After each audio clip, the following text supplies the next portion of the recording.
Hello, this is episode 265 of the GSP, the Gold Squadron podcast. I am one of your hosts, William Hegwood. Today I am joined by Marcel, a wizard is never late, Manzano. I wasn't late. In fact, you were on time, huh?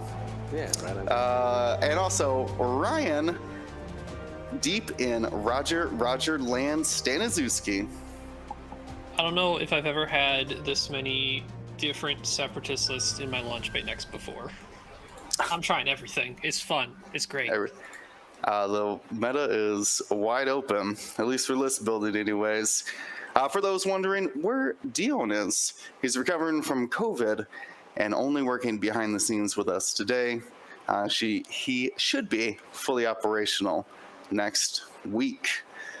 That goes into Ryan. We got announcements and news. Hey, yes.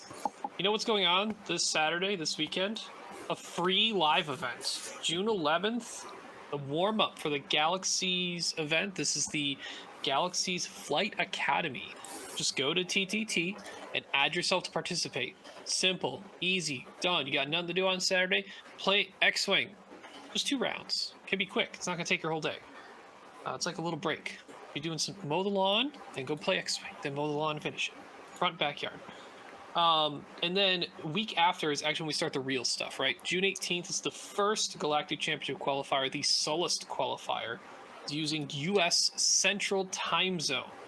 Go to goldsquadronpodcast.com, get your tickets, or type !Galaxies in the Twitch chat to get the link to go to the event and sign up now. Do it now. Don't forget. All right, Marcel, why don't you hit us with that main topic then? Yeah. So we're going to be talking about the World Open Qualifier at the UK Games Expo. It happened this weekend. I think Firecast was streaming it. Firecast, indeed.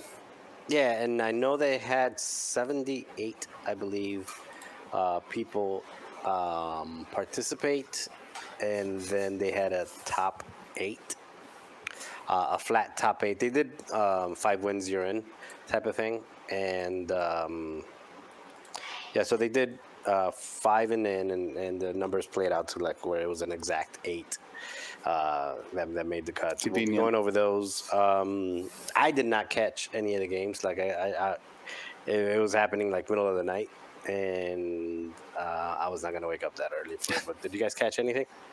I caught most of the final when I was up early, as I'm accustomed to these days. But I haven't had a chance to go back and rewatch the others. How about you, Ryan? Yeah, same with Will. I caught most of the final. When I heard it was what we'll talk about in a bit, I was like, oh man, this sounds like literally like old school, like traditional, like X-Wing battles. Yeah, so I think we're going to be going over the lists, the top 8 lists. I think it might also make sense. I'm looking right here, it's overall thoughts on how the list looked after changes, and then just other interesting list choices. Well, so I think, let's start with the finalists, because as Ryan already alluded to it, so at least you have some context for the beginning of our discussion. It shows here Martin Shivers, congratulations, was the champion of that open qualifier. He was running a Howl Runner Swarm, an old code, but it checks out. This is now, even though the TIE fighters have gotten crazy cannons and missiles and things, Howl Runner only works on primary. So you're going to see Howl Runner with Crackshot and Swarm Tactics. Mauler Mythil with Crackshot and a Jamming Beam, which is some real secret sauce. Skurg, which is the 3 dice in the bullseye, I5 with Crackshot. Gideon Hask with Crackshot Discipline and the Pi engines, where you can change your 3K into 3 sloops. Gideon with the same Crack Disciplined Pi. A Jingoist, the new I4, with Contraband, Cybernetics, and Wampa with Discipline. So you bring Wampa up to 5, and you shoot 5 times. Howlrunner, Mauler, Skirk, and Wampa, all at I5, and you can bust off 1, 2, 3, 4, 5 different crack shots as well. A lot to take in. But he fought against Bartaj. Marcel, tell me his last name. Wachiki? That sounds right to me. Fine. Sounds right to you. I was going to say Wachowski, and that's not how letters work. There. Yeah, exactly. Also, just to clarify for the audio listeners, I think you might have said Gideon twice. It's Iden is in there with the same loadout as Gideon. Yes, Gideon and Iden have the discipline and engines. Yep. But anyway, so Bartaj flew Rebels. That's Wedge, Marksman, Predator, Proton, R3. Luke with Proton Afterburners. Fenrir with the Child and R4, because he does stress himself to use his Deny ability. So he's got to get those extra, I was going to say greens, blues. Then Colby Sperado with Notorious R4, Contraband, and of course, Servo Motor S foils. Colby, when he boosts, he can open his wings, so really makes that focus linked boost action so good. Notorious hands out strains. I think we can be honest here, and we expected the Wedge Luke combination, right? That's been the backbone of Rebels list building for pretty much since the points update, in my opinion. But to see a primary crackshot tie swarm on the table again in objective modes, tell me your thoughts on it. So, I mean, I think we knew. So we knew that Wedge and Luke, and then Darth Vader and a couple other like heavy alpha lists, maybe Rey, were going to be prevalent. So. And by the way, I am taking 90% credit for Bartosz's list. He called me on Friday, said, hey, I scrubbed out of Legion because he wanted to play Legion list.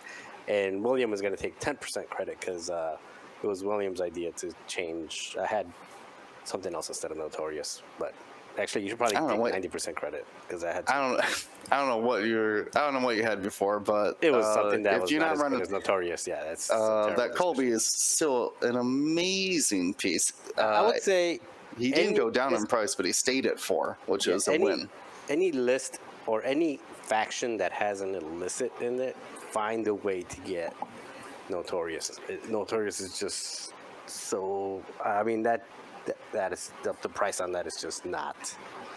That is well, not. It's unique. You can only take one of them, and you have to bring. I know, but it's like, and you have to bring something else. But something else is going to be. Yeah, like you are spending to get the illicit, and then you're also spending to do Notorious, which you only get one of them. So it's weird. Like I don't think it'd be I wouldn't have an issue if it went up a little bit, but I don't know. It could go up to 3, maybe 4. Yeah, Notorious is recharging. It's twice. Sure. And recharges. It's basically 2 strain on one round and a strain. Yeah, just round. Don't be in there. But you could also just not be in their arc. True. Yeah. Like it's an X-wing arc. Now we're talking boss. It's a wide difference. Yeah. Or Django or somebody else. But anyway, we knew that the Wedge Luke or other heavy hitters was going to be prevalent. I think a week or 2 ago there was another tournament where like I6 that was Richmond Open had Wedge Luke Thane. Yeah, but also there was one with Poe, right? Like Poe once. He went up against Poe, Zori, Rey, which is also a heavy hitter, an alpha strike list. So with that being said, alpha, I think we kind of knew that the Nash was going to be good. Gorin was going to be good to strip those target locks, for those alpha strikes, and then toss and evade. And Iden was going to be good.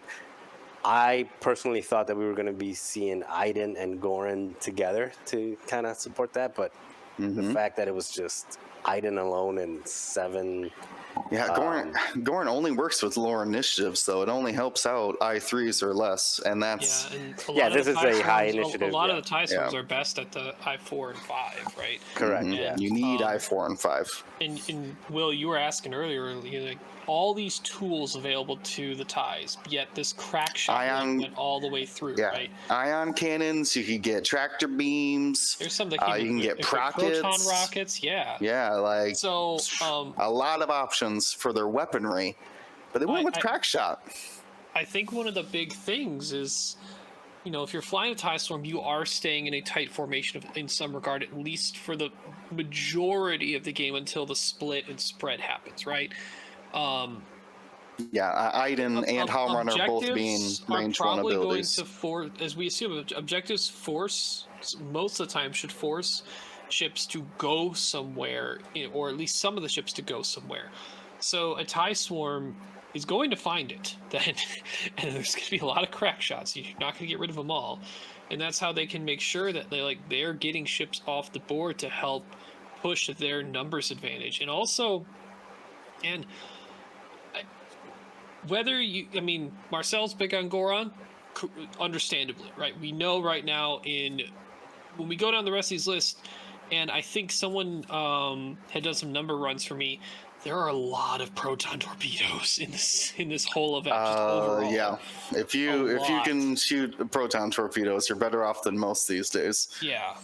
So Iden just saying no to an entire attack, the best one that you get to figure out after your defense dice are rolled on your friend at range 0 to 1 of you. So good, right? Because you could even say, all right, well, I only took a hit crit, roll the chance on it. I don't know. Maybe not, it's a direct hit. I'll just eat it, right? Or maybe you get your 3 evades and you only and they only get 1 crit through. I'm like, all right, I'll take a single crit on my 1 TIE fighter. Like, sometimes you get those evades through, or you dodge a majority of that attack, or at least half, right? When you don't, or when Wedge is shooting you with his, minus agility plus the, throwing a proton torpedo at you, like, that's probably the most dangerous one. And even then, there are chances that doesn't get a full string of 4. You might only get 3. So, and I'll say most of the ships with those proton torpedo carrying right now aren't highly mobile, in that they're, like, if they're going to shoot their proton torpedo, that TIE Sword is going to find them within the next turn. Or if not, they're already found them in their arcs. So they're trading damage, and Iden just stops damage for one whole big attack. So I think if what we kind of thought people would go to, which is let's bring as many high alphas as we can, and push killing advantages with rebel ships or others. I believe there were some other lists that might even brought proton torpedoes, but the rebels were the main ones with the Luke and Wedge. It's, those are just X-Wings. They got some health, but a TIE Storm will find them. Yeah, I think Diona's trying to point out that there was 49 proton torpedoes, and there was, again, we said 78 lists.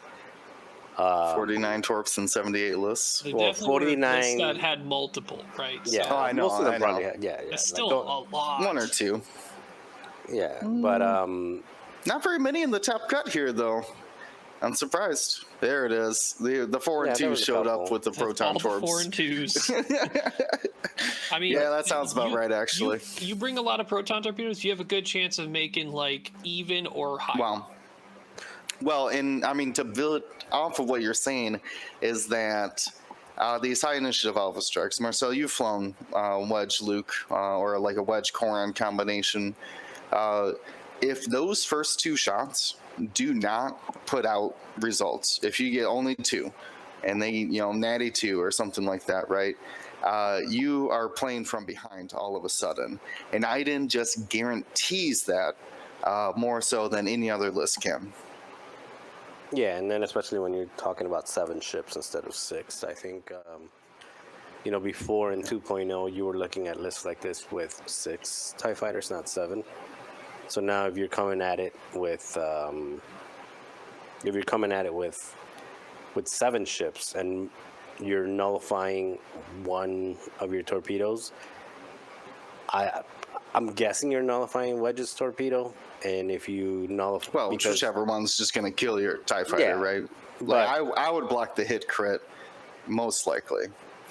Yeah, because a fully modded Luke torpedo on couple things. A fully modded Luke torpedo on a 3 agility TIE fighter is far from like a guarantee to kill it, and the likelihood is that he's shooting one of the I-5. I'm guessing Hull Runner is probably the first target you go after. Yeah, it makes sense if you can. Yeah, if you're shooting that, there's going to be return fire anyway, simultaneous fire.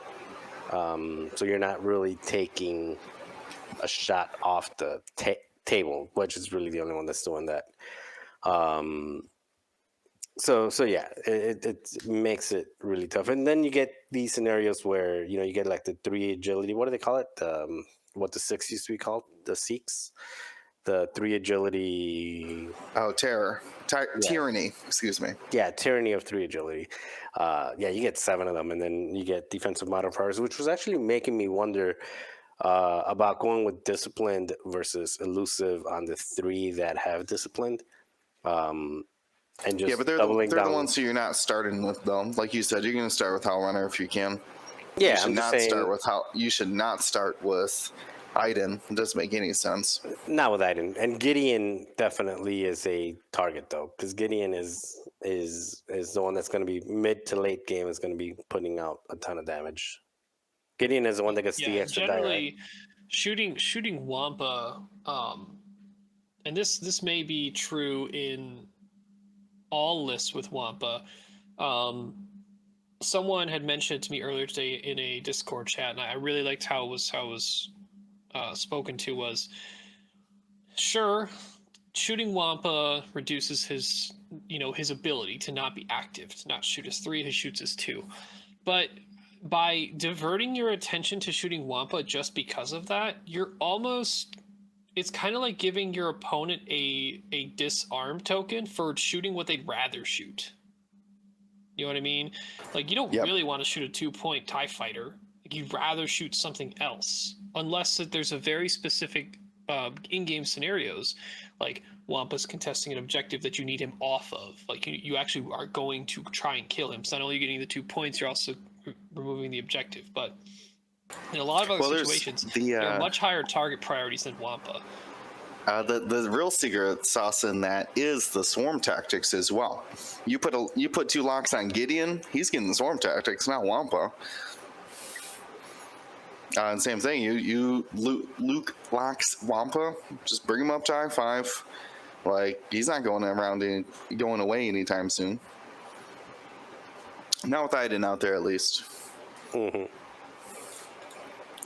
So I think, do you got any final thoughts then on the matchup? It was salvage. Why is it always salvage on these finals? It's salvage, but it's a different. It's not the same. True. Like, it's different. True. But I think it really hurt the X-Wings, right? That's what I was saying. It heavily benefits to the camera that isn't there anymore. Yeah, it heavily benefits the TIE fighters. One, because of the number of tokens to carry, it's 5, and because of the limited mobility. Basically Luke has afterburner, so that's a wasted 10 points. That you're basically giving away 10 points with that afterburner.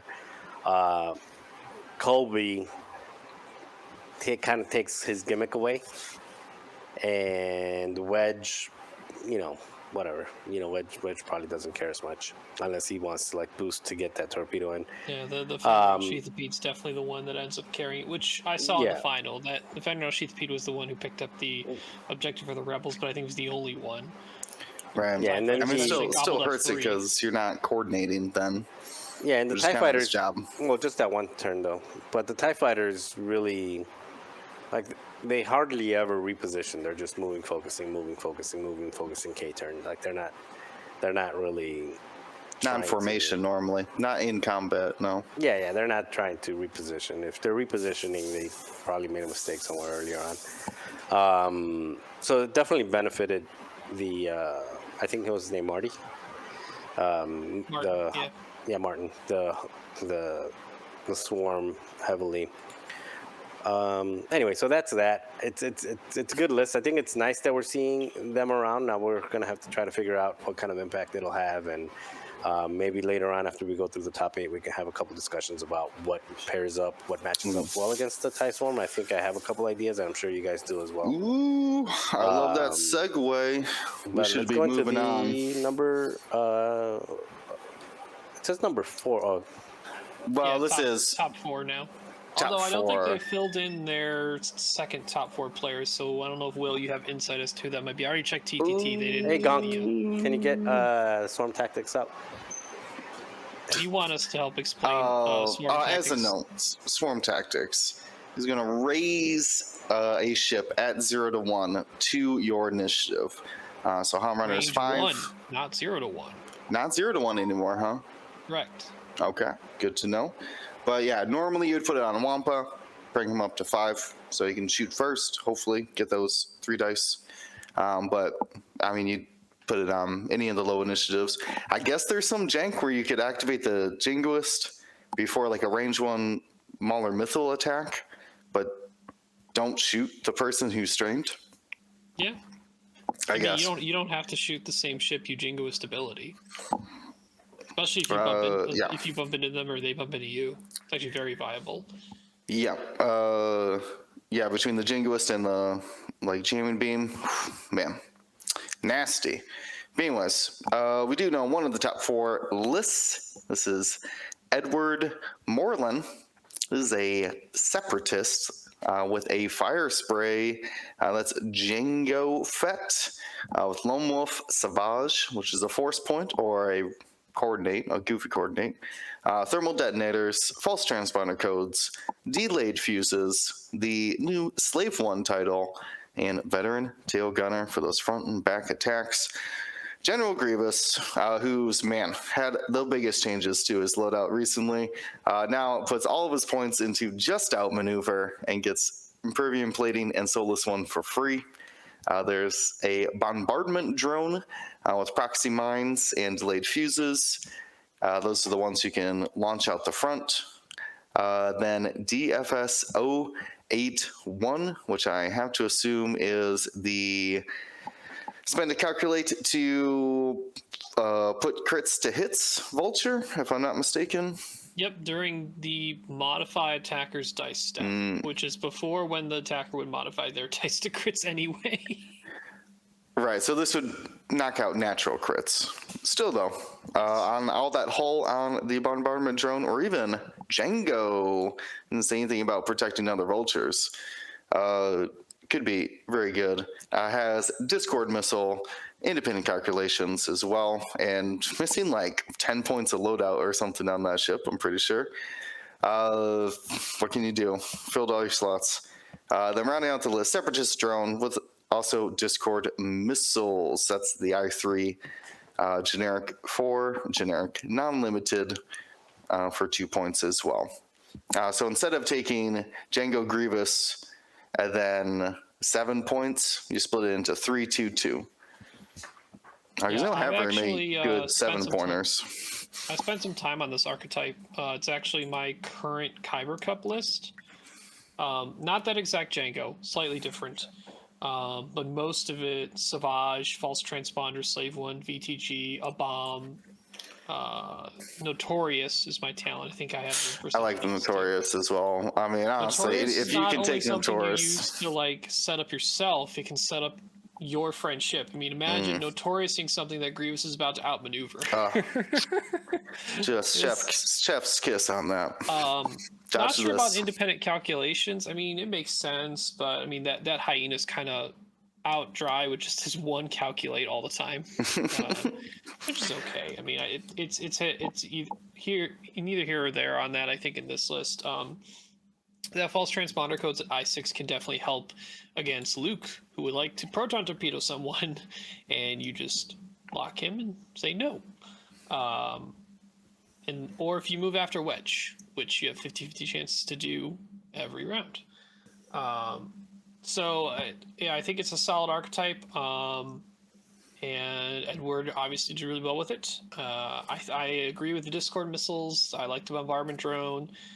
Can you talk about Discord missiles? Now they got cheaper. You can put them on these 2-point generics, but they went down to 1 agility, and you can now fire at them from range 0. But we still see them played. Yep. Turns out 2 things can happen. Most of the time, you can still put them in whatever arc that you also have your own ships, and it's very likely they're not going to shoot the Discord anyway. They're going to want to shoot your ships because it's probably still the correct call, but they are pretty valuable in salvage. If you just want to guarantee someone has to drop a box, put it in their back guides and just say, all right, you're going to take a crit, you're going to drop a box at initiative 0.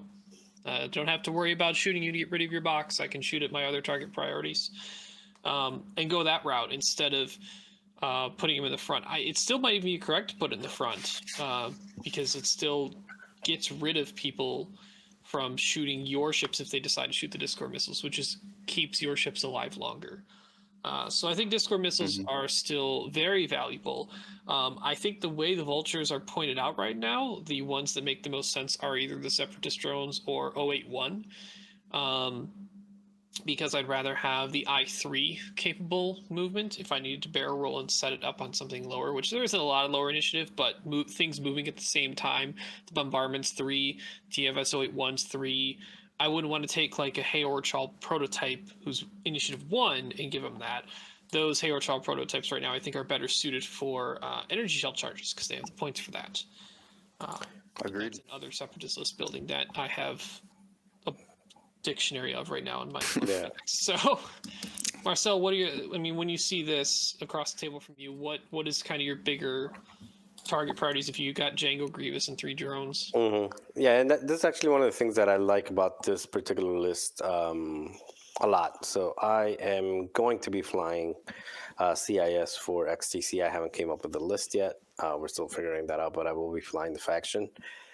And Django is 99% chance he'll be on there. But then it can be General Grievous. It could be a bunch of other stuff. Like, you never know, right? Or I might even just try to save the points and go Grievous plus stuff.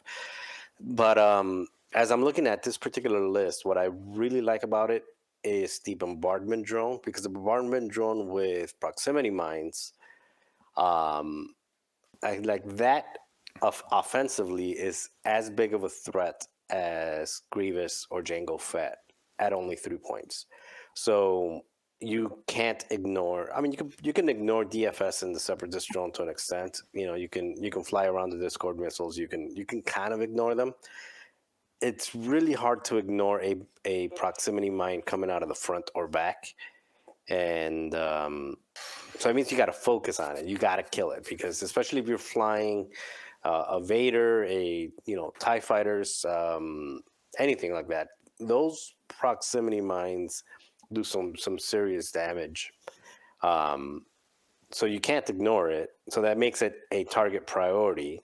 But you can't ignore Grievous, because Grievous is impossible to kill most of the time. And then Django is similarly impossible to kill. So you need to get, while you still have your torpedoes, you still hot on your torpedoes, or you still have your 7 crack shots open, while you still have the armament to do that really big, heavy damage early on, you want to put it to the ships that are really tough to kill end game.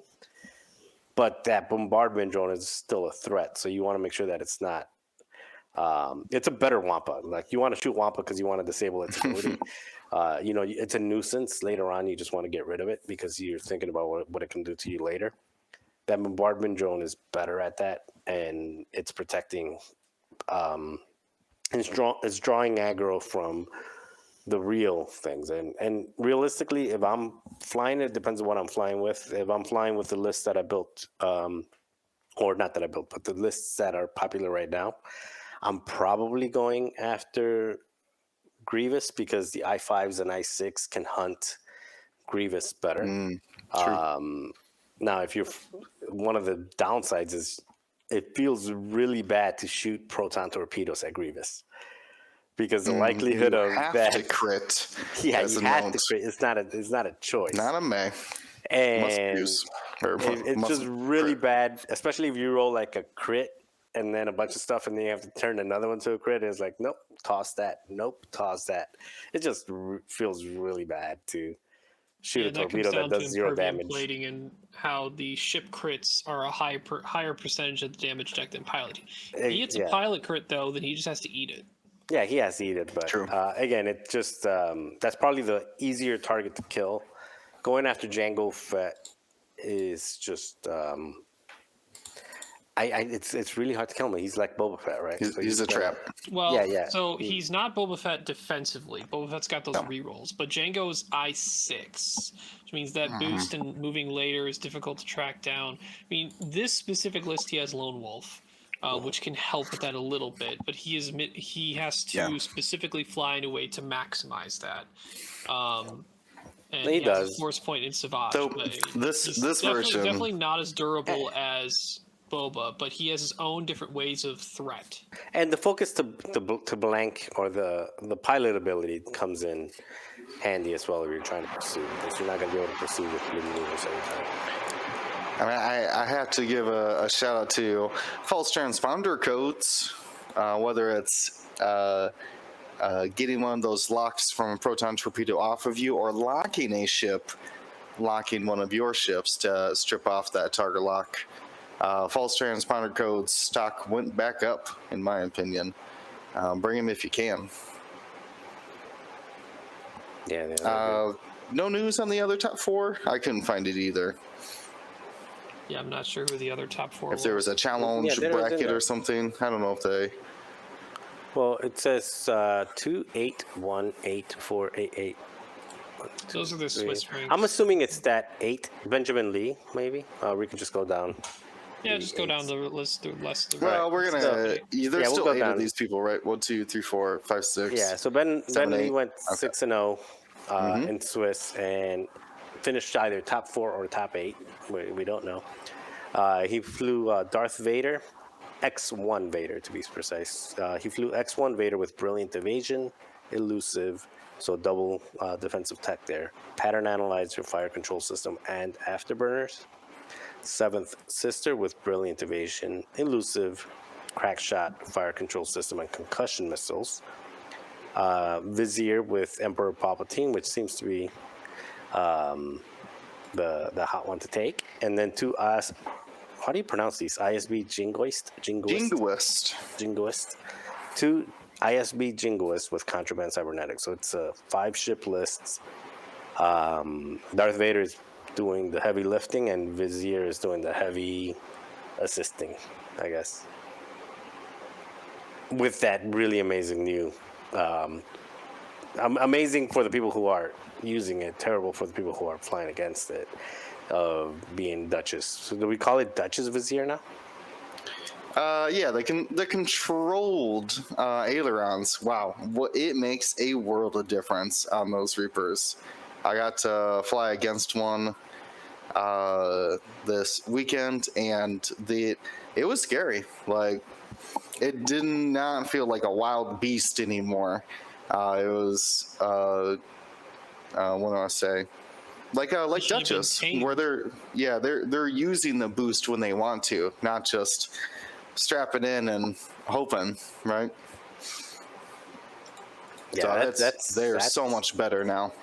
And Benjamin definitely opting for keeping as many of his ships alive as possible with the brilliant evasions on both the Force users and elusive. Plus, you got Palpatine out there. I mean, that's like... that's actually a good rules question real quick. The interaction between brilliant evasion and Palpatine crew. Ooh, my gut says no. Let's read. Brilliant evasion while you defend. If you're not in the attacker's bullseye, you may spend 1 force charge to change 2 of your eyeball results to an evade result. I would say no. Crew, while another friendly ship defends or performs an attack, you may spend 1 force to modify 1 of its dice as if though it had spent 1 force. Yeah. So no, unless they Well, wrote it says differently. It Just says has one though dice. that ship may have spent it. But you're talking about that it specifically states one. Yeah, just like you can't use Emperor Palpatine's ability for Darth Vader's, like, what do I want to say? His, like, blank to hit ability and the Defender. Or Fifth Brother as well. You can spend to Fifth Brother. I don't think it works. Though, I mean, it certainly can help you when you got 3 agility. I'm surprised that with all that defensive tech didn't take debris gambit, but one definitely had to take the afterburners and pattern analyzer. Yeah, I don't think debris gambit fits in that. I was actually more surprised. So, on the offensive end, you could have swapped brilliant and elusive for malice. People do love malice. So you can do, if I'm not, I mean, I haven't even seen it. I'm just kind of figuring it out as I'm seeing this because I haven't really messed with X1. But you could do like brilliant debris gambit, pattern analyzer, fire control system, and shield upgrade for a ridiculous. No afterburners. No afterburners, but just for a ridiculously tanky. I mean, basically focus evaded force every time you system. But yeah, focus evade. Or fire control system and elusive. Throw that into a debris gambit, and then I don't know if that's enough for debris gambit though. Gonna be honest with you. Debris gambit is 3, isn't it? Or 6. No, they moved up to 6. Oh god. Yeah, that's why I'm like brilliant and elusive don't even get you debris gambit. You'd have to knock off fire control system. Yeah, fire control. Oh, I thought it was still 3. No, it's 6. No, it's very good because they're just handing it out to Force users who they don't gave normally a lot of Force have users talent, so yeah, had to up it. Yeah, like Luke. People haven't been trying to debris gambit Luke, but you can. But yeah, that is interesting. We've heard the rumors. Obviously, you guys did a whole last podcast about how scary Darth Vader Defender is. But X1, no slouch as well. Not with those afterburners. Not with like brilliant evasion. I mean, you're just missing the 4K, which pattern analyzer covers for you. So this kind of discount X1 Vader gets you a whole jingoist. That's really the difference between those two. And a whole jingoist. Actually, not even the crits, because you can... Malice. You pretty much... I think I agree. You staple Malice and Juke on Vader now. It's just, do you want HLC or cluster missiles? Yeah, not a lot of options. You can take Ion Missile, I guess. I think the big thing for me with Vader is, like, yeah, you do get a whole nother 2-point ship or 2 points available to you in a list with X1. But if X1 ever gets blocked, like, there goes your offense if you didn't have a lock on someone prior. Granted, you have Vizier, which helps in this list. I think if you're bringing X1 Vader, you should have someone to coordinate. And right now, Vizier's a really good source of that, because Vizier doesn't stress itself with coordinate and still has Palpatine out there. But one thing that tends to be kind of alarming with Defender Vader, that if you block him, he is very likely still fully modded offense. He won't have his evade for the Juke, at least, unless he got coordinated it. But it's also 7 health to 5. Like, that's a big difference. Yes. True. Big difference. But you know what? This Vader can do that the other Vader doesn't normally do. 1 bank. Go 1 forward. Man, you mean 1? I was going to say that the Defender can 100% 1 bank. He doesn't like to, though. Not a Juke one, anyways. Yeah, you just take the evade action, then. Ew, gross. You're Defender Vader. I'm on offense anyway. I guess that's true. Anyway, moving on. Yes. Andy Cameron is our next top 8, maybe top 4. That's how we're going to phrase it. They're all going to be top 8. They're all top 8 now. I think we'll see later on there were 2 and maybe multiple iterations of this Rebel variation of list, where you got your Wedge and your Luke, and your other 2 ships, instead of doing the Fen Rao for the I-6 coordinate, plus a 4-point ship like Colby, or maybe some of those 4-point proton torpedo carrying Y-wings like Horton or Dutch, you have Ezra in the TIE Fighter, still having that crew slot available, but opting for K2SO crew in this list to provide that calculate out to a friendly ship that can, it's a light coordinate basically, where I mean, technically, you're giving someone to calculate action by doing that. But it's not it's just a token. Yeah, it's just token. But I mean, like, I see what you're saying. When I phrased it as a light coordinate, it's technically still a coordinate for a calculate. But you're just assigning someone to calculate, which is still good. I think about it as basically Wedge's force. That too.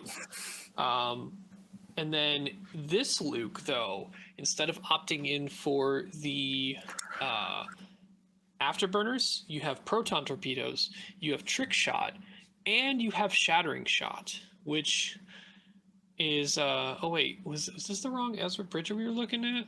Nope, No, it's the right one. It's the same one. It's TIE Fighter Ezra. That's what I thought, because all she it's TIE Fighter Ezra actually. It does have the crew member though. Yeah, so anyway, that Luke with shattering shot, trick shot is alarming. The damage, it's so crazy. And actually bringing the R3 astromech, I think, can be kind of key if you maybe locking something that you mentioned earlier, Will, that has false transponder codes, or something that just jams you in general. You just take your lock action, lock the first thing. Oh no, I had a jam on me. There goes my one lock. And just take it on the thing I wanted to shoot at anyway. So R3 can help get around those jamming effects in the game right now for any proton torpedo carrier such as Luke or Wedge. But this Wedge does not have R3. Has R4, assuming you're sending that K2SO calculate over to Wedge. You have those 2 turns that are blue. You have Predator, you have Elusive, and you have proton torpedoes. And then the 5-point ship left over, you have Ahsoka Tano. So your I-5 coordinate-esque, but also pretty well damaging A-wing with concussion missiles and the same trick shot, shattering shot combination as Luke. So you have another banger of a munition with that obstruction combination. So a lot of potential high damage output here, where you're not safe behind the obstacles. Yeah, I'm super surprised that he doesn't have the turret on there with shattering shot and trick shot, but high initiative high initiative lock boost is still very good.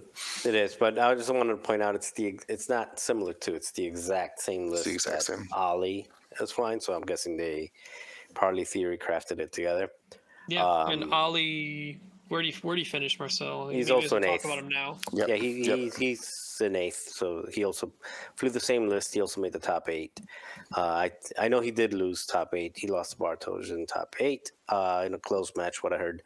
But yeah, it's the exact same list, so I'm guessing they probably went back and forth and decided to bring the same list. I'm guessing Andy's probably a 186 guy as well.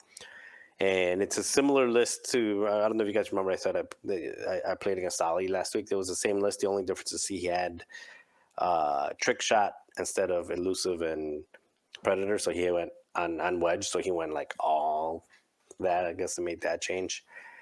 But yeah, I mean, it's a 6-die proton torpedo or a 5-die concussion missile. I mean, that's a 5-die double-modded concussion missile, a 6-die double-modded proton torpedo.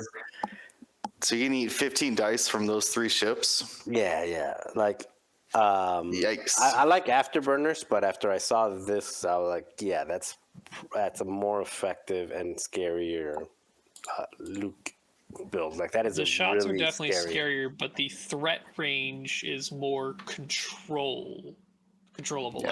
Yeah. Afterburners Luke gets around, right? Like, you can really go places with that and threaten a larger zone, whereas this Luke is more careful on the approach, probably a little more predictable, doing maneuvers, and likely, I mean, Ahsoka can coordinate Luke, so Luke could still boost, and Ahsoka can provide her ability to lock as well, which I I don't doubt was a thing that was done. Not, and maybe even Ahsoka just providing Luke a focus. Well, I mean, just so that like that shattering shot, he just spends a force and just says, "I have a focus lock with Luke." well, the thing you can't do with Fen Rao is move your Luke up to one of those big debris, and then have Ahsoka barrel roll him before he moves next round. Yeah, But yeah, there's a lot of play there. We didn't even talk about the jams on Ezra TIE Fighter. What was it? Was it Tommy? I thought he had Leia on his, but No, yeah, the K2SO adds in, the jam action to your it action bar, does. so that makes it a. Again, that's the cheapest ship. That's probably kind of tough to kill. Not tough, but I mean, you have to focus. You have to make sure it's probably not going to die unless you wedge with a torpedo. It's probably not going to die to one shot. And Probably not. It's if you don't take care of it, it's going to annoy you. It's going to keep giving somebody it's a little mini Palpatine out there throwing somebody a force, a soft focus, and then It's true. It does have a shattering shot, so it has the potential to do 3 or 4 damage. So it's not. It does have a shattering shot, right? No, it does not. Ezra? No. Okay, never mind. Just so he Ahsoka. does not have a shattering shot, but still. No, he's just a little support blocker / jammer. Yeah, the jam comes in handy. Jam could be nice. I mean, if you go in there for the block and then they bump into you, you could still prevent them from taking that token. Underutilized, I would say that much. So we did talk about Ali. The last two lists here, another one's very similar to the Imperial list we talked about with X1 Vader. This is Carol Petrauskix. That can't be right.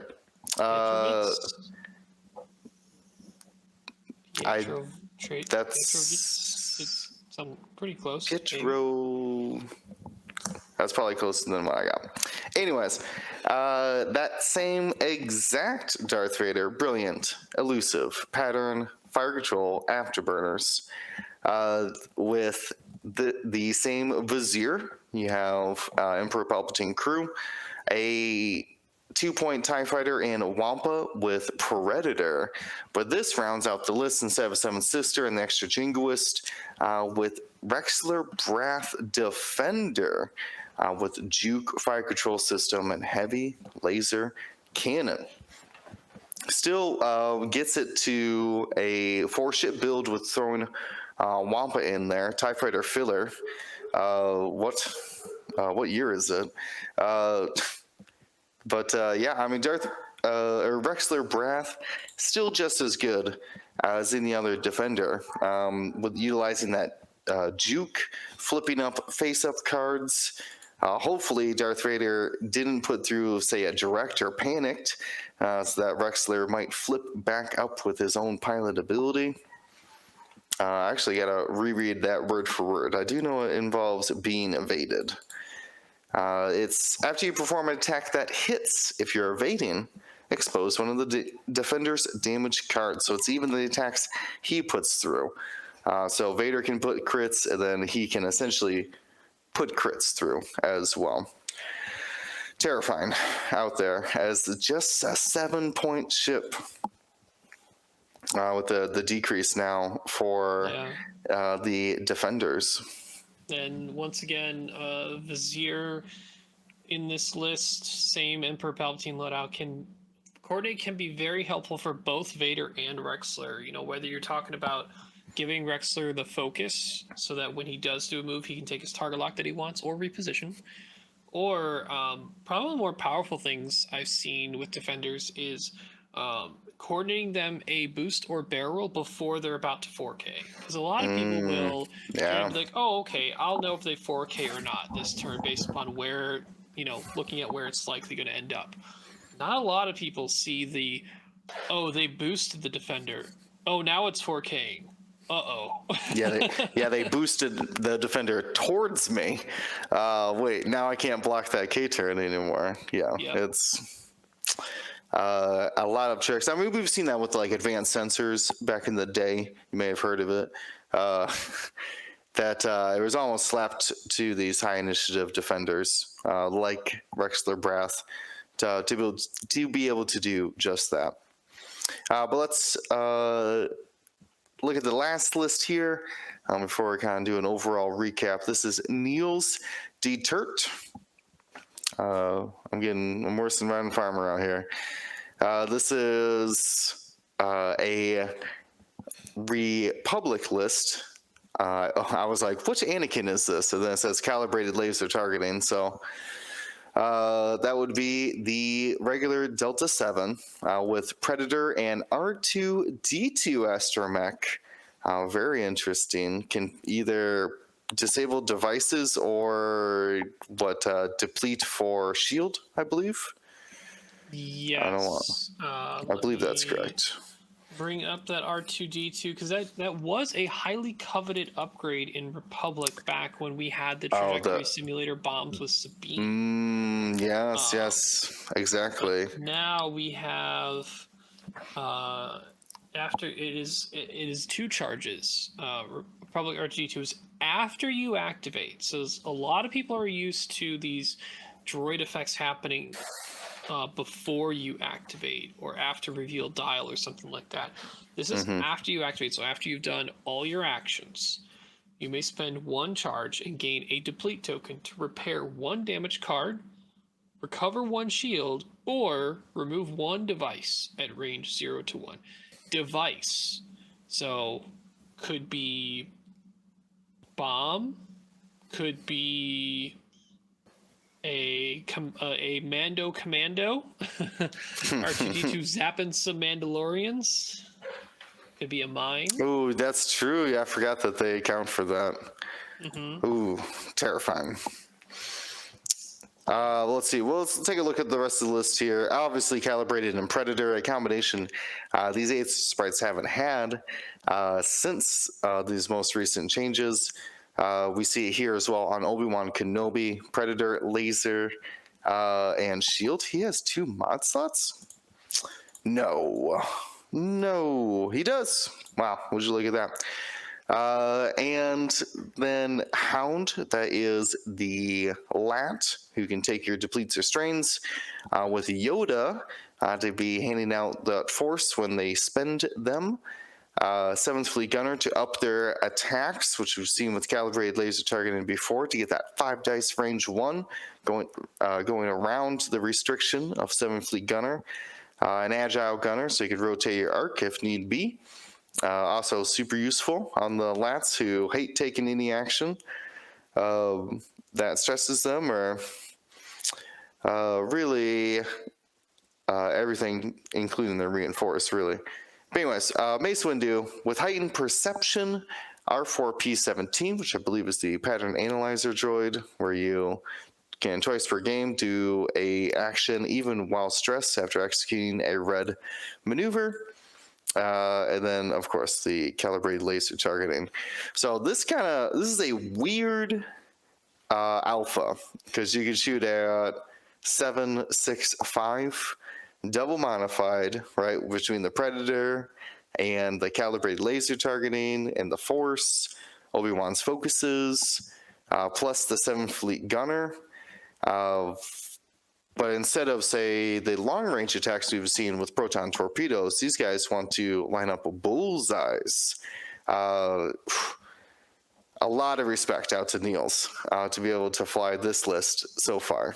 Most of your damage is coming from bullseye in this one, which not that you can't get damage out your primary arc without being in the bullseye, since you have 7th Fleet, but you really want to hit those bullseyes. Like you said, Mace Windu with that R4P17 kind of jives with his ability, where after you fully execute a red maneuver, you recover a Force. Keep in mind, while Yoda does give you 2 Force charges, not only do you have his ability where another friendly ship at 0 to 2 fully executes a purple maneuver or performs a purple action, you may spend 1 of Yoda's Force charges. If you do, you recover that ship you're targeting for the effect recovers 1 Force. But he also just has a purple coordinate, and you got 2 Force. So you get one extra to kind of use, because it's probably not too often that the actual lat is needing 2 force charges. So just having coordinate is pretty good. And I think one big thing to note is Hound's ability. Not a lot of triggers around here. What I'm not sure of is if Niels brought gas clouds, but the one main trigger, and this was in R2D2, is you would have to take a deplete for his effect. Exactly. But Hound is after a friendly ship in your turret arc gains a deplete or strain. If you have no tokens of that type, you may transfer that token to yourself. So the only restriction is in the turret arc. So if Anakin wants to use R2D2, that deplete, Hound can just eat it up for him. Yeah, it's like having a free shield upgrade. And Hound is doing 7 Fleet Gunner recharges normally anyways, taking those weapons disabled, shooting like long range 2 dice attacks, so don't even bother. Yeah, big shooting support platform between Yoda and 7th Fleet, and Oh, we didn't. ability when you need We it. didn't even talk about that fire convergence rerolls in addition to the Predator. Man, all the rerolls you need. These things just got passive modifiers flying left and right. Yeah, imagine when if you're out of fire convergence charges because you have 3 CLT users, or Hound's dead, having those Predators can just say like, I'm adding this focus and I'm just going to re-roll it. See what I get. That's true. Like I said, a combination we've never seen before. But it's so good. Well, it was available on some of the ships in the first part of the new edition of X-Wing AMG, but a lot of people just opted for the missiles when that was there. Yeah, kind of gave up on the old CLT. So that makes it then, we saw 3 Imperial lists, 2 Darth Vaders and Palps, so Sith Lords, 1 TIE Swarm. All 3 Rebel lists were Wedge Luke plus 2 normally. Then the Django and the Jedi round out the top 4 here. So we do not see any First Order in the top 8. No First Order, no Resistance. Sequel faction not allowed. What? Sequel factions not allowed. Oh, sequel factions. Yeah, we do have some very close that were close to the top 8. You can kind of go over those real quick, just about the archetypes. So there were two representations near the top of this very similar First Order list.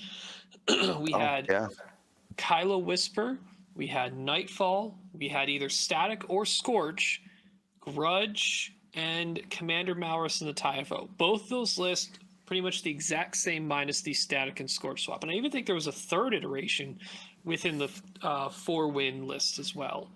So those were the only FOs that got 4-win, but they were all very similar archetype, very specific. So it's interesting that between the Whisper Jam effects from Kylo Whisper and Nightfall, you had Grudge with Electro Chaff missiles as well. There was a lot of tech in there to deal with locks and jamming. Yeah, the double jams. I see it here. Nightfall is really good jamming by flying through somebody.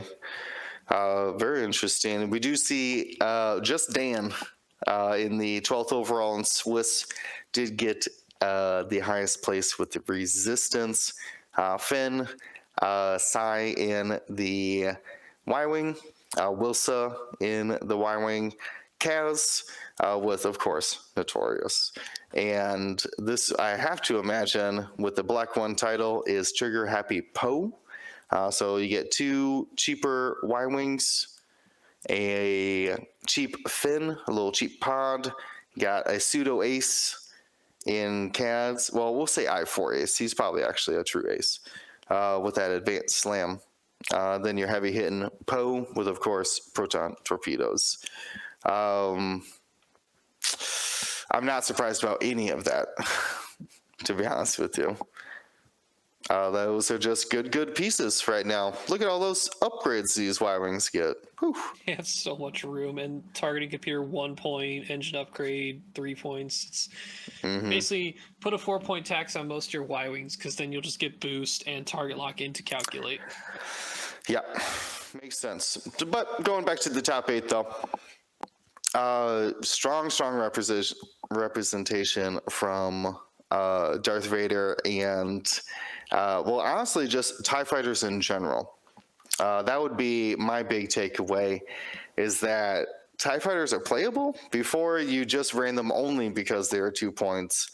But now you can actually reach out for these Jingoist, Wampa, Hound Runner. Even at 4 points, still has value taking into the fight. So I'm pretty excited about the diversity we're seeing here. Though the only thing that I really see is all in common here. All of these lists have I5s or better. Multiple I5s or better. Oh, yeah, that's right. Dion is highlighting. We forgot to mention Scum. No presence in the top 8 either. And down in 19th and 20th in Swiss, we have a couple lists. Actually, I think they were exactly the same. Yes. Mandalorian in the Razor Crest.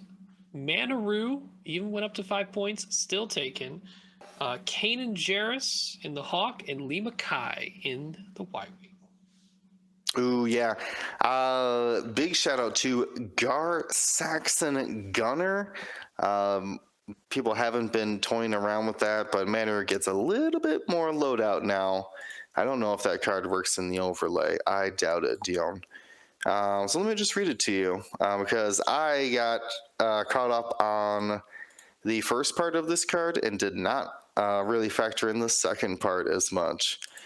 Gar Saxon Gunner, specifically, because you lose your crew slot when you're punishing one, says you can only perform locks actions on things in your front and rear arcs, which, okay. But the second ability here, while you perform a primary attack, if the defender is in your front arc, it probably will be for punishing one, you may remove one orange or red token from the defender to roll one additional attack dice to a maximum of 4. It does not say anything about if that's a lock or not. So you can get that extra offense by either taking a lock or the strain through Notorious. You can just remove that, roll 4 dice instead. I'm not sure what the math is better. Probably with R5P8, the reroll droid, 4 offense.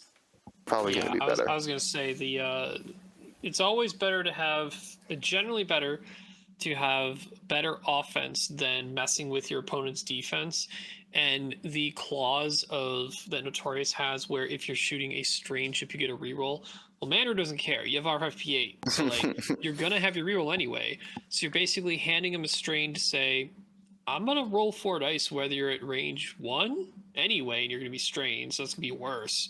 Yeah, or even worse. Yeah, it's because Gar Saxon is max 4.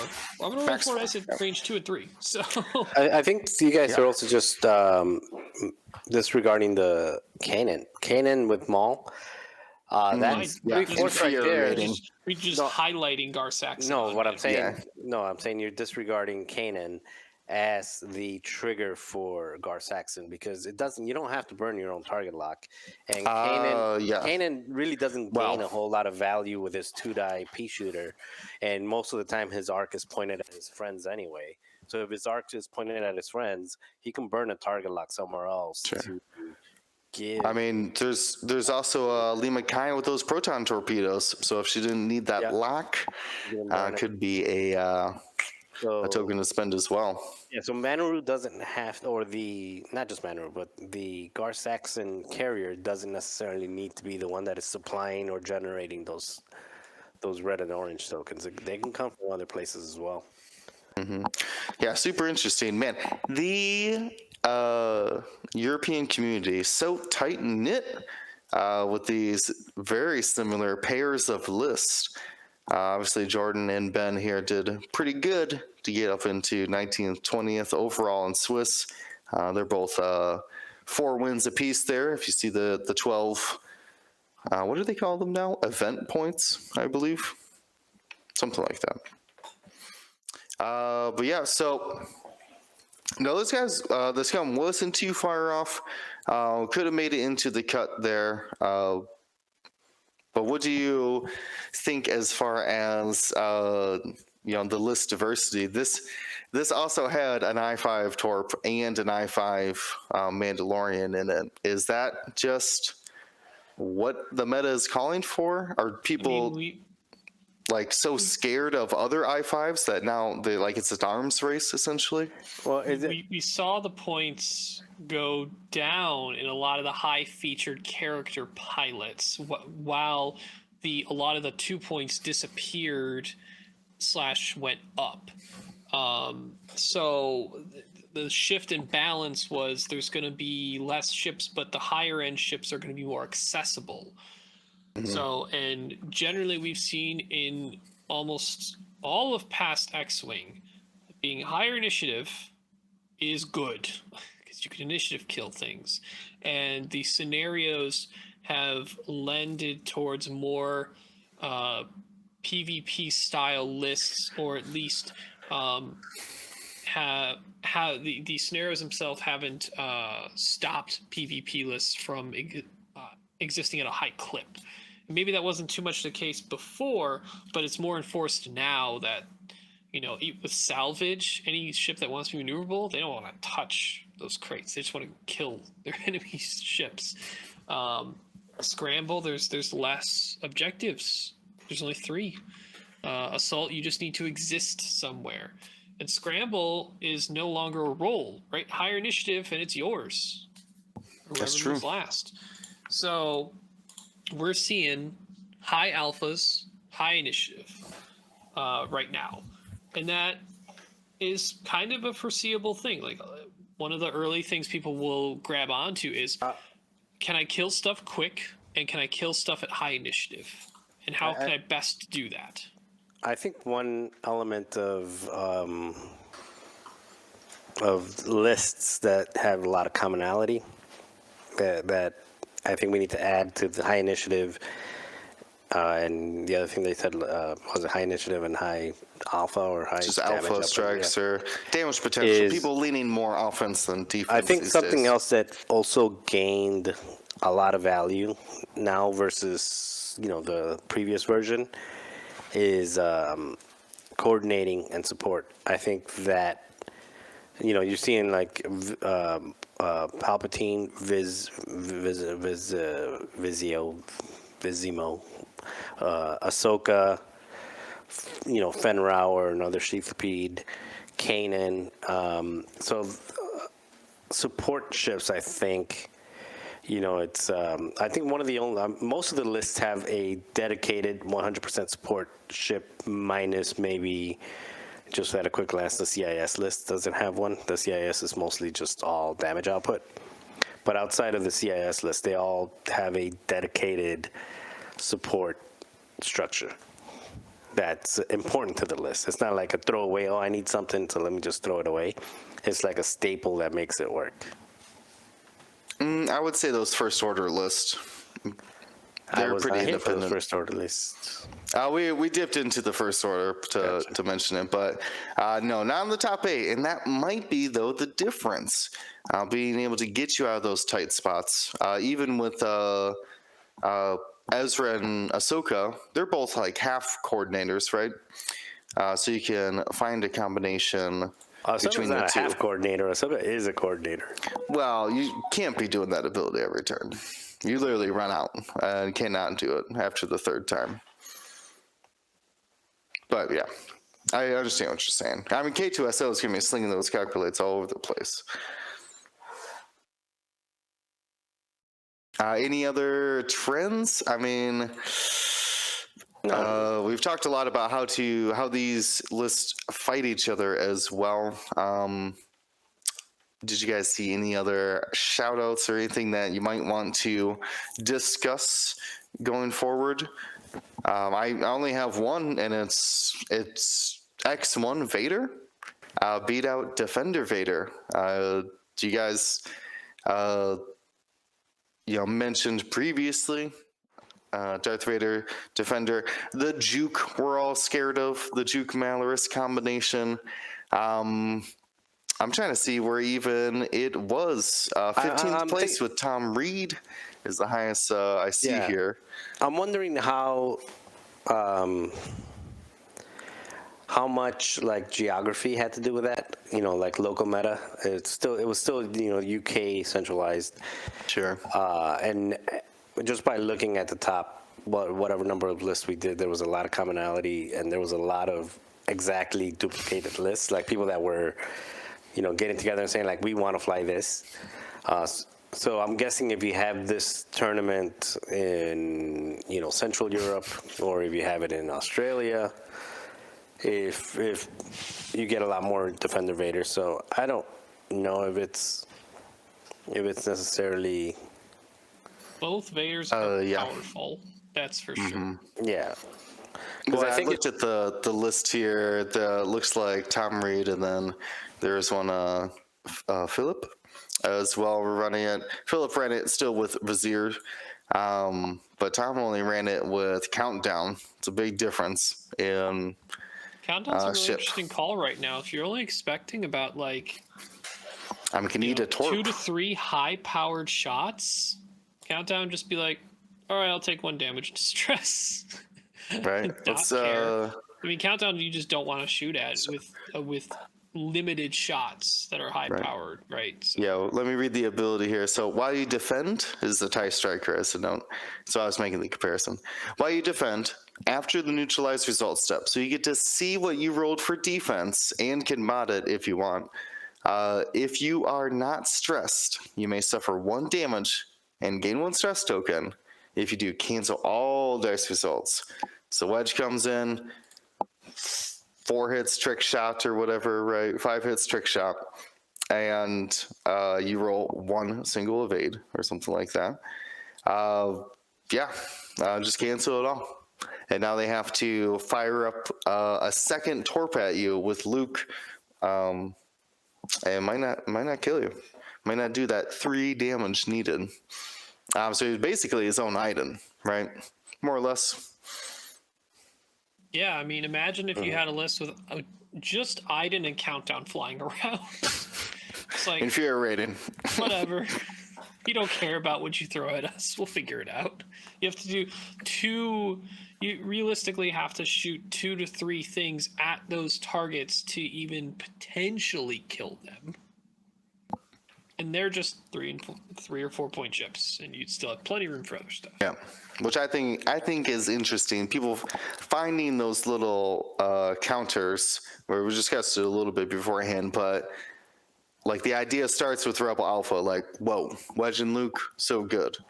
But they were really an answer to the fear of Darth Vader, and now we need things to counter those counters.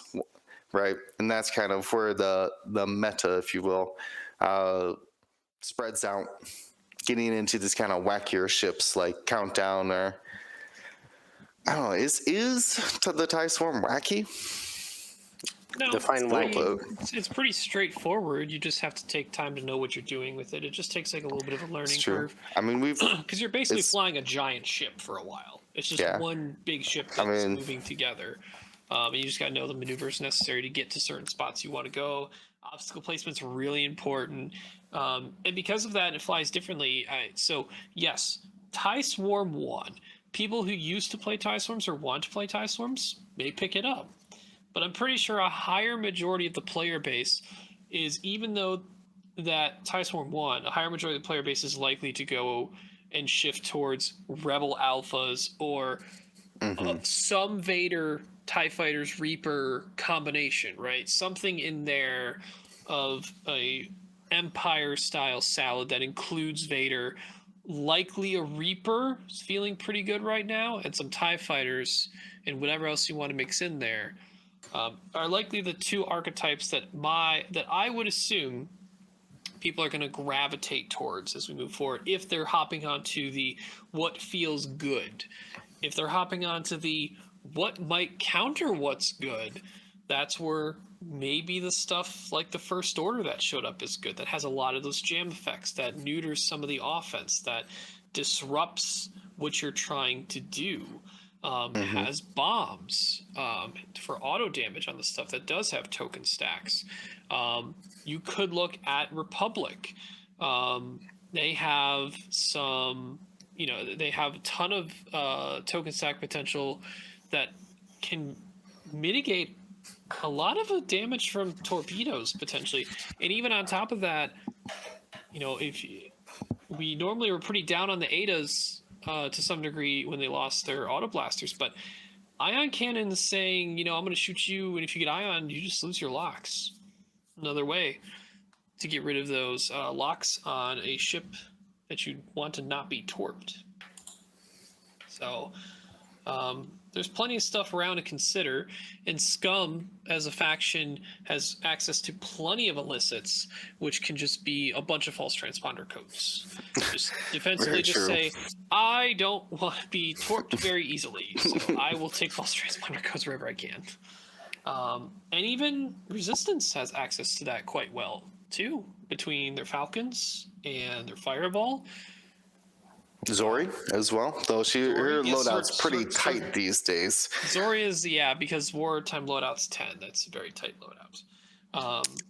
22 points for that torp. We talked about how one of the top 4 lists had Django, high I6 false transponder code as well. If you're going more on the disruption end of the spectrum, potentially to help counter what is being played heavily right now. Oh, that makes sense. What about you, Marcel? Do you have any just general thoughts? Is this the meta? Should we expect this to continue? No, I don't think it's the meta. I mean, it's what people want to fly, but it's not. I just think that there's a lot of unexplored. I think we were closer to the meta after Adepticon, because there were things that were clearly things you had better to do. Right? Yeah, there were things that were clearly better than other things.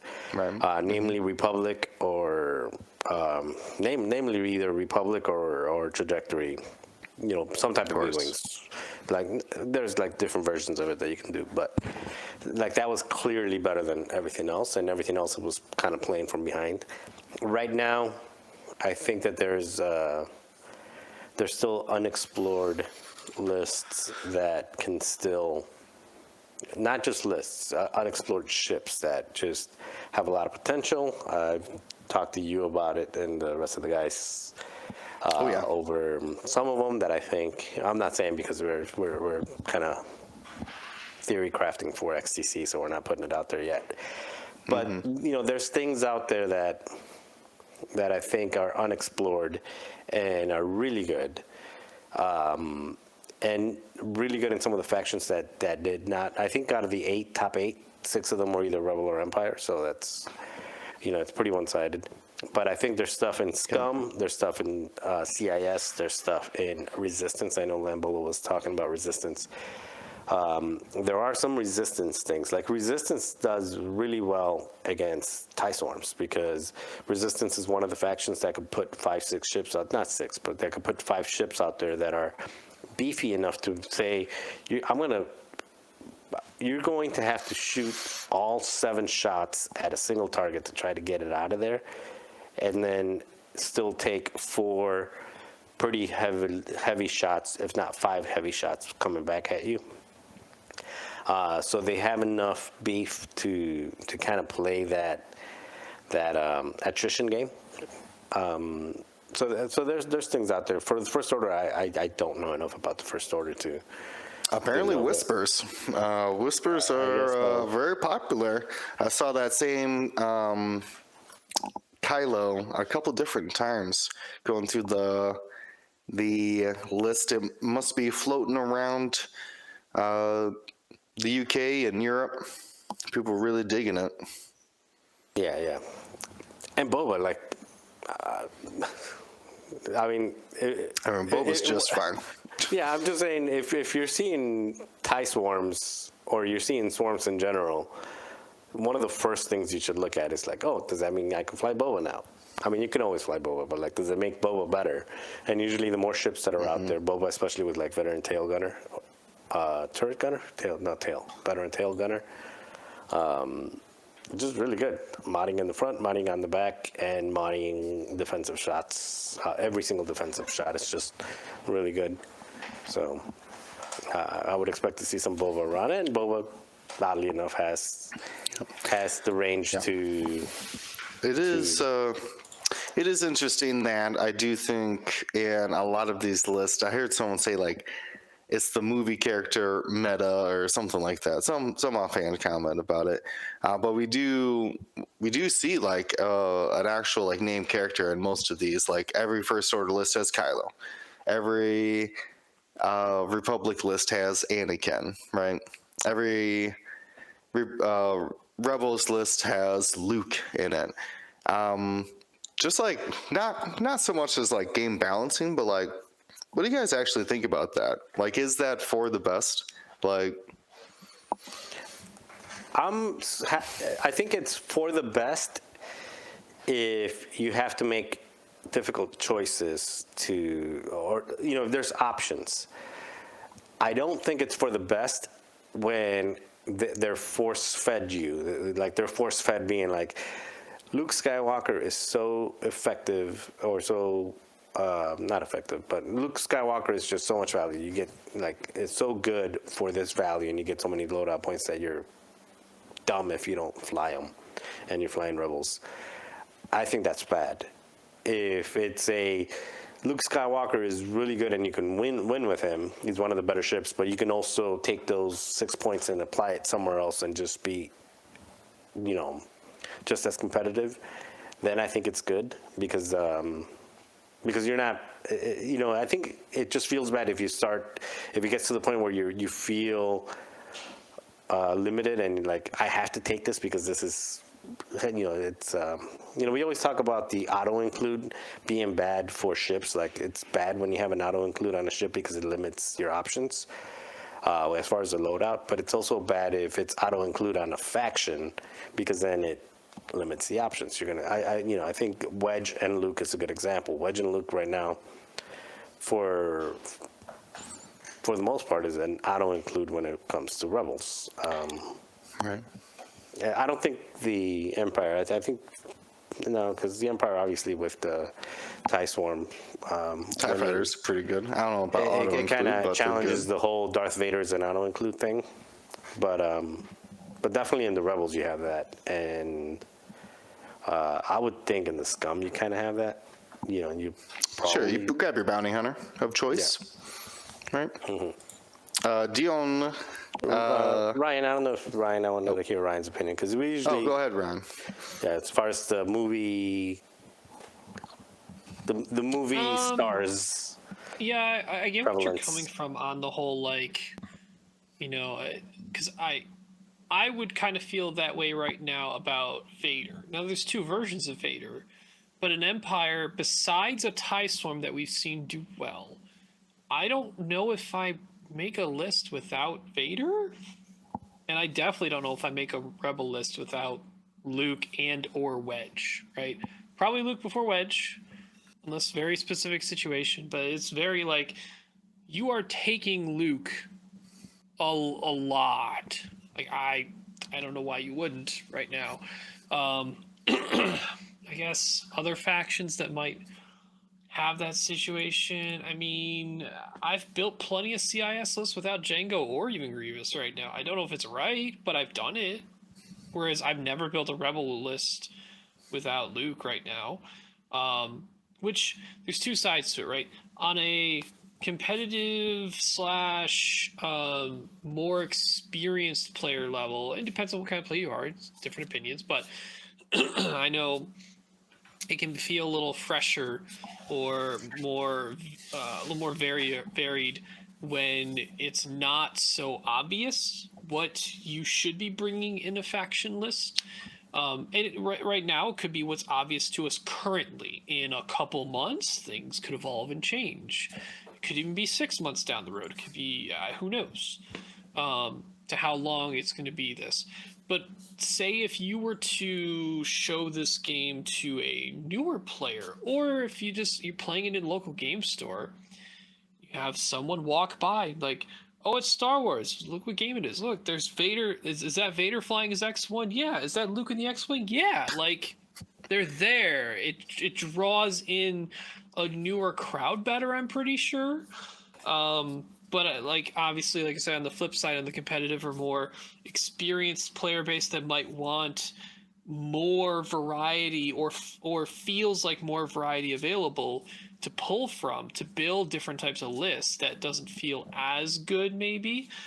Or maybe some of the tenured players do love the movie characters and they haven't seen them enough. Like, we've definitely been through metas in the past X-Wing where movie characters were just one or two of them were good in an entire meta and the rest of them were just kind of overpriced, don't care. I mean, how long has for such a long time Poe was just never taken Resistance because it was always the efficient other T-70s that were taken more often. Not that he was never taken, but it was not as much as, say, Boba and Scum. Boba and Scum had always been a threat in at least 2.0 and on. Things evolved and changed, and right now we're definitely in a current game state that definitely promotes the use of these higher initiative, higher cost characters because a lot of them did go down in price, and you can fit more of those movie characters together in a list, right? I mean, I don't know, because I think this pilot and ship is still very good and something that you can highly consider, but I didn't see a single Han Solo Falcon. And he's what, 8 or 9? He went down to 8 points. I mean, that's got to be good in something. Well, until you see a TIE Swarm. I mean, you not run it. Big base with boost with side arc. You can move. I only see Resistance Falcons. Nope. 37. Leonidas brought Wedge Luke Han. Okay. And he had Trick Shot Perceptive. For sure. Trick Shot Perceptive Bistan. That's kind of the one I would build too. But I mean, there's other movie characters that we haven't seen. Just your Luke and your Vader, very prominent right now.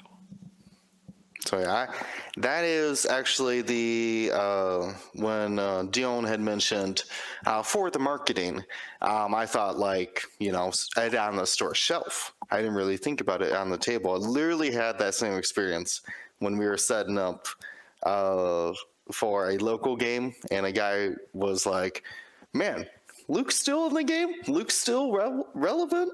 Like, I used to fly Luke back in the day." And that's where my thought goes, is it somehow reverse power creep that Luke is good? He is in the core box. The core box is his X-Wing. So that's not necessarily bad, I guess, to encourage a new player to get a good ship. Similar with not so much Hera these days, but there was a time where, a Phoenix Cell and a Corsa, and you're off to the races, right? And now we can kind of see it with Sky Strike, right? You get 2 TIE Fighters out of the core box, you get 2 Interceptors, and then Darth Vader, right? Now, it might not be, the Jingoist or Soontir or something like that, but it's still a great starting place for a new player. So... Yeah, the only issue with the similar on the Rebel side is their support ship, like in the Luke, Wedge, support and thing. Mm-hmm. If you want a Sheathipede, you got to buy a whole Ghost. If you want Fed, or if you want a Rebel tie, you got to use one of your ties and then buy a conversion kit for Ezra TIE Fighter. Yeah, Which, I mean, not this terrible, but I mean, you could definitely this is run what happens. Luke, Wedge, and Han. Just there you go. Have fun. Right? 3 purchases, and boom, you got a competitive list all of a sudden.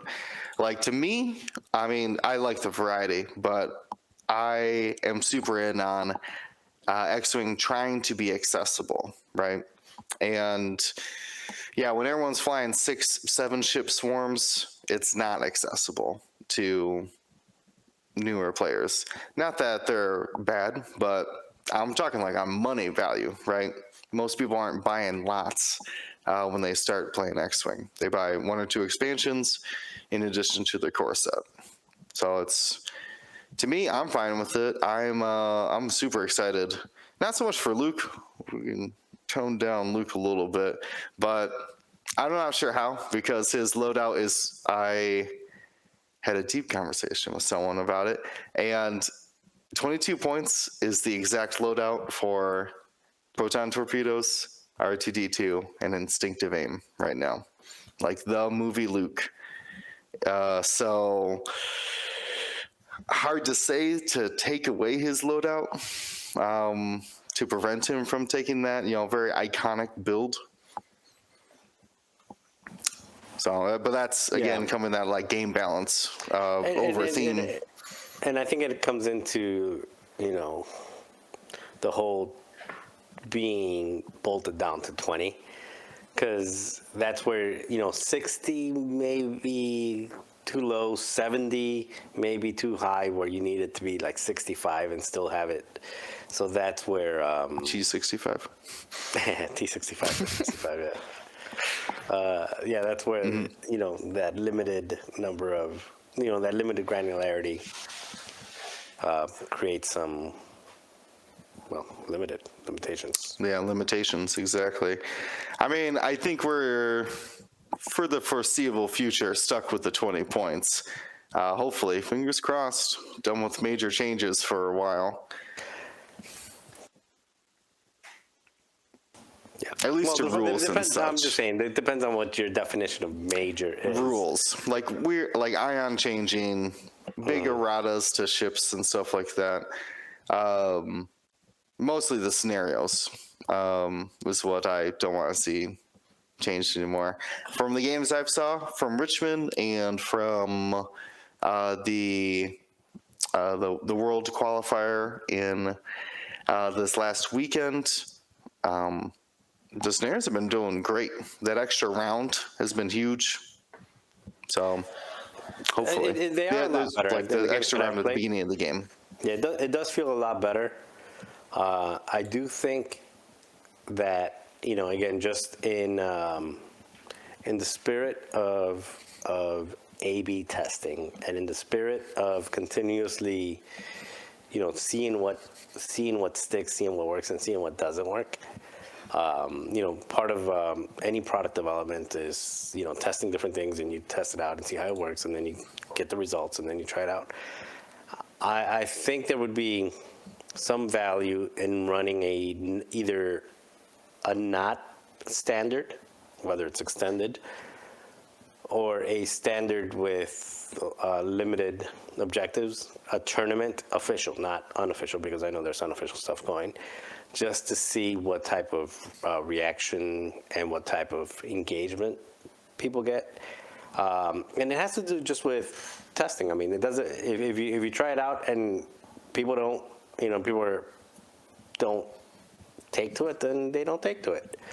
And if you try it out and more people take to it, then there's a story to be told, like, okay, do you morph, do you add that, do you morph it a little bit so that there's a little more crossover between the two, or there's different options. Like they used to have a hyperspace tournament, and then they would have an extended, or it was extended or hyperspace tournament, because we can't be completely deaf to the people that are not sold on objectives. I don't want those people to go away. Like I really don't. I don't want to say, well, if you don't like it, go play something else that you prefer. You know, I want them to continue. I want to play against them. Now, personally, I'm not. I think that the objectives are getting better, and they will continue to get better. If I were to sign up for a tournament, I would prefer to sign up to a tournament with objectives versus without objectives. Personally, I still, think that, there needs to be some, like, what are they, like throw them a bone? Like you have to throw them a bone. Them being the people that are like that side, like, no, I want to try the old type of X-Wing, and give them something to say, yeah, we're hearing you, and give this a try. Here's an event for you. And he may not even be tied to like official worlds. It could even just be a pre-event, a side event, like whatever you want to do. Just again, throw a bone and see how that goes. I mean, because 78 people in a tournament, then the last time it was live was 550 something. Is I mean, we can't ignore that. Like that's meaningful. That's a meaningful drop in attendance. Well, you're in luck, Marcel, because they are having their mini extravaganza this week, if I'm not mistaken. Starts on the June 8th. So we will hopefully find out more. Though it seems like they're doing an event, right? Like a OP. I was pulling up the schedule. They are Thursday afternoon. I don't know where I put that schedule. He reaches out for me. What? He sticks his paw out to reach out to me. So cute. Oh. Yeah. Let me see if I could find the schedule. But now they've already talked about at Celebration the Battle of Yavin pack, which is, I think, the exact opposite of what you want, Marcel. A pack that has special scenarios and special list building you can do for it. So not quite. Here it is. Thank you. The Battle of Yavin and Beyond. Thursday, June 9th at 1 p.m. Pacific Daylight Time for us here in Central. That's 11 a.m. So have they revealed anything about the rules or anything like that yet? There's objectives. And you will, I believe someone saw the back of the box and it says you get eight Death Star Trench tokens, whatever that means. But it seems to be a narrative pack where it hopefully has like maybe 2 or 3 scenarios, right, leading into the trench. But hard to say. I want to find out more on Thursday. They are playing a live game as well after it or that day. Dylan, where did you get this link? Oh, on Facebook, of course. That makes a lot more sense. So that'll be exciting. They, as far as I know, haven't announced anything after the Clone Z95s and the Rogue class. Didn't they announce the objective pack or something like that? That's what this Battle of Yavin is. Oh, that's what this was? I thought it was like it comes in a box? It is a box, yep. Okay. So no ship, just cardboard and cards. There's a big thing about there's supposed to be the standardized cards that they referenced. So I have a lot of concerns about that as someone who does not like quick builds. But could be interesting. I just have my own concerns if they're legal and standard or not. But they did talk about the last year at some point that they were going to come out with standard builds that were not legal in, like, that you would not be able to build them yourself, but they would be legal in a tournament environment. Which could be interesting, give some extra avenues things like, I'm trying to think of, like Dagobah Luke instead of Trench Run Luke to justify some different loadout options or something like that. Though it is Battle of Yavin, so I expect Trench Run Darth Vader and stuff. I remember a lot of discussion they had dealt with like either getting a pilot for cheaper than normal with the same upgrade slots, but they're set on what upgrades they are, or same price or maybe more expensive, but they get an upgrade they would never have. Or don't normally have in the customized version. So it could sway either way.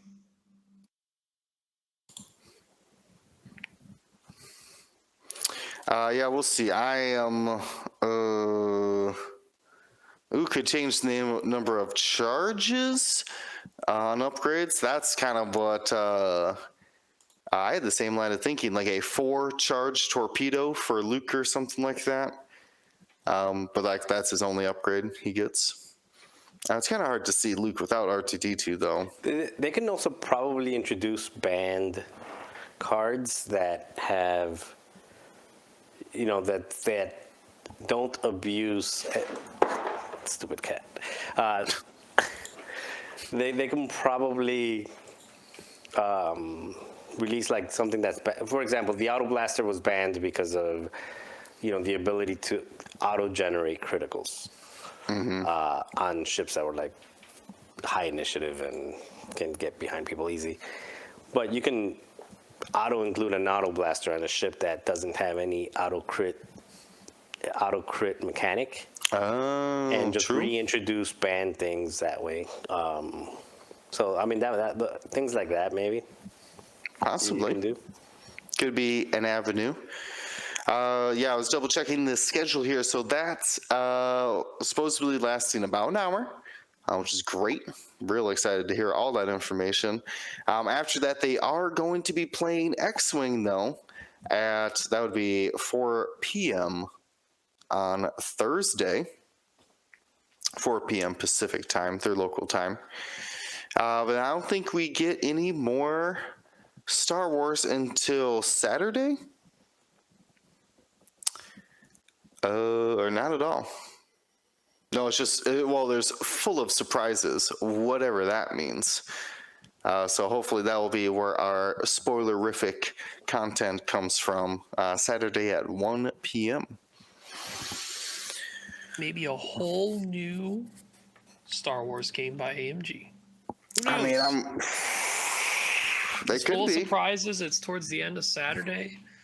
Never know. It has the little exclamation point icon with like a little chat box as like the logo, which is the same as the X-Wing Battle of Yavin and beyond. So this is all Pacific time. So I assume we'll get most of that information on Thursday for the and beyond, right? Looking towards the future of products that they want to sell to us.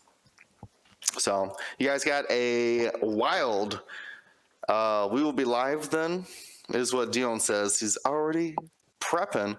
I'll be at my employment place, job.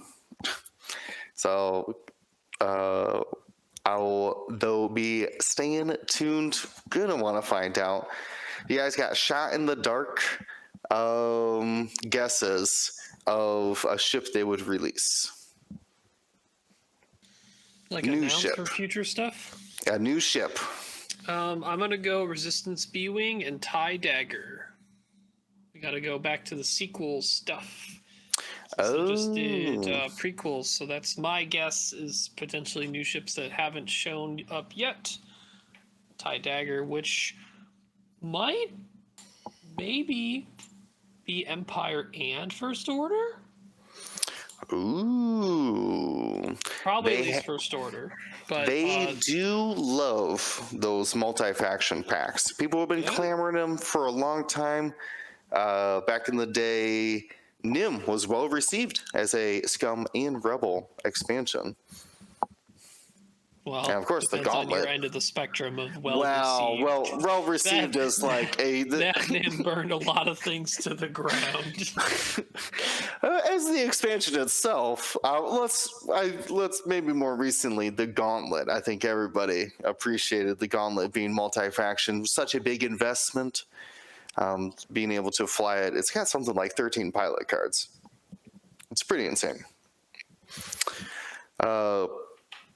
But yeah, Dion reminding us that, of course, we'll be live for the warm-up tournament. So we'll be checking in with that stream full of surprises while we're messing with it. And Dion definitely wants the Archangel, the ship known to be owned by one Dr. Aphra, one of the most popular new characters from the Star Wars comics. Yeah, you got to show off that Archangel, Dion. What was I'm gonna be a little more boring. Oh, okay. What you got? I want reprints. I want to take I don't want to buy new ships. I want to be able to fly the ships that I already own. So I would love for them to announce some reprints for some of the ships that, the Shadowcasters one. Would really love to put the Shadowcaster back on the table. I definitely think the TIE Bomber's got to be there. The TIE Bomber, yeah, for sure. The TIE Bomber, the Shadowcaster. Very, like, one of the more iconic Empire ships is TIE Bomber. You see it in... It's one of the first... Oh, that's a new TIE fighter when you're, like, watching episode 5 after 4. I don't know, Will, what about you? I want reprints. I want new sequel stuff from Rise of Skywalker. Dion wants Archangel. He's shaking the screen for it. I need to... All right, this is... I can't find the picture of it. It's a ship in the game Outer Rim. Is it the short hauler? Let's see. Yeah, the GX1 short hauler is my random guess. Shot in the dark. Not random, because it was in a different Star Wars game made by RIP, not the same company. It was made by FFG, which also introduced the Archangel as well, and Aphra to, I think, the common audience. So I think I'm going to go with a GX1 short hauler. Could see it as another multi-faction ship, Scum, Empire, Rebellion. Even the... pretty much anybody could take a little short hauler. What? Somebody already made a model for it? See, look at that. Look at that. Is that a leak? Where did you find this? What language is that? Oh, weird. Yeah, it's like already on like a big base peg.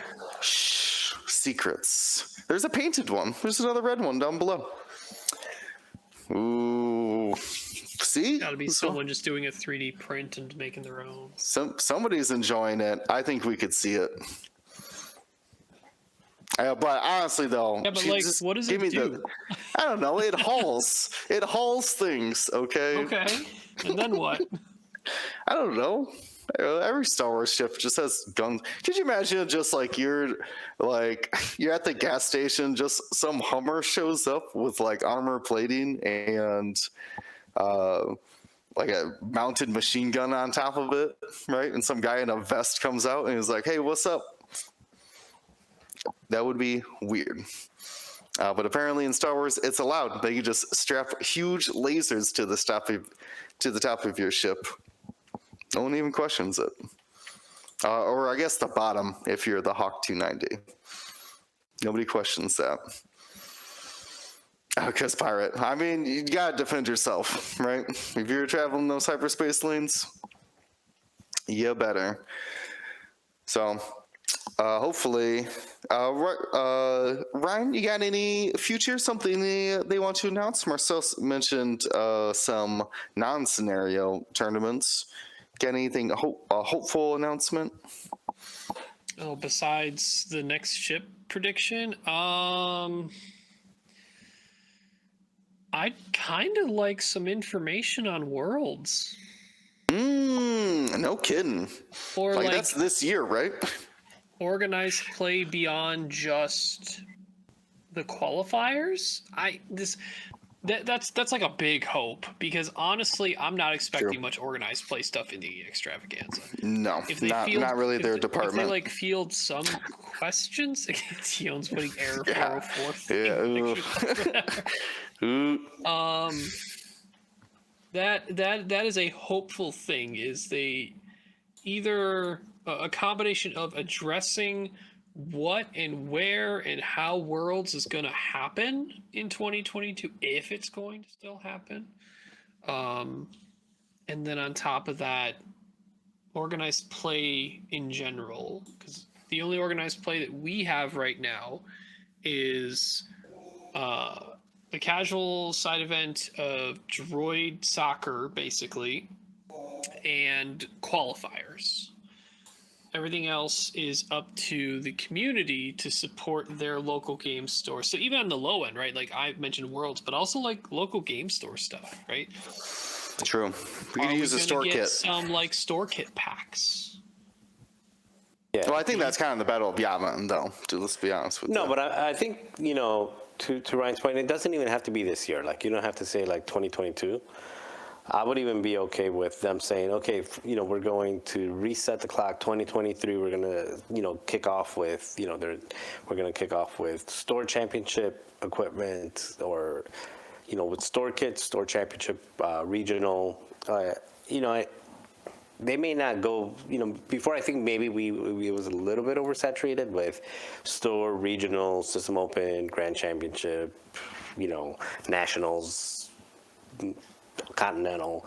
Like, it was probably a little bit too saturated, but some system of tier 1, tier 2, tier 3 type events. I think a 3-tiered event would be awesome. Starting with the local, maybe like as little as 12-person store kit type of thing. I do think it's a weird move from AMG, who was what I thought was like all about the local game store and like that kind of scene. But then they hold all the world qualifiers at conventions. So, but that's where you get the word out to the masses. Yeah, but the store kit is where you drum up the interest to go to those big events. That's what I'm saying. I thought they would start there, but they surprised me by putting most of these world qualifiers in conventions. So we will see. Dion's not giving us the time. I'm not looking at how long we've been going on. Yeah, we've been about an hour and a half, hour 45. I could talk X-Wing all night. Don't hold me back, Marcel. Stream says 2 hours, 10 minutes, and we didn't have too much of a early buffer. Well, that's on to him. Otherwise, I got a bunch of lists to talk about. There was plenty of lists who didn't have Luke in them, by the way. Did they do well? Probably not. They looked to be only 3 wins. I'm trying to find a 4-win list that didn't have Luke in it. No, it doesn't exist. Not didn't have Luke in it, but you know what I mean. Anyways. Oh, Dion said he is hitting his wall, so I think wrap it. All right. Just want to remind everybody, we didn't talk about it, but our Patreons can always join the largest group of our supporters at patreon.com/Gold Squadron. Check us out. Patreon. But other than that, of course, again, reminder, this weekend, the 11th, is the warm-up tournament. If you've already signed up for Galaxies, join in. It's totally free. Test out your lists before you commit to the 18th Sullust, if I'm not mistaken. Yes, Sullust. And that is firing off on June 18th. Buy your tickets now. GoldSquadronPodcast.com. But with that, thank everybody for joining in, listening in. We're going to give us, we'll try to do it together. You guys want to do it together in honor of Dion? Oh, let's see how this goes. This is going to be terrible. 3, 2, 1. Gold Squadron out. Gold Squadron out. Squadron out. About as good as we could hope for.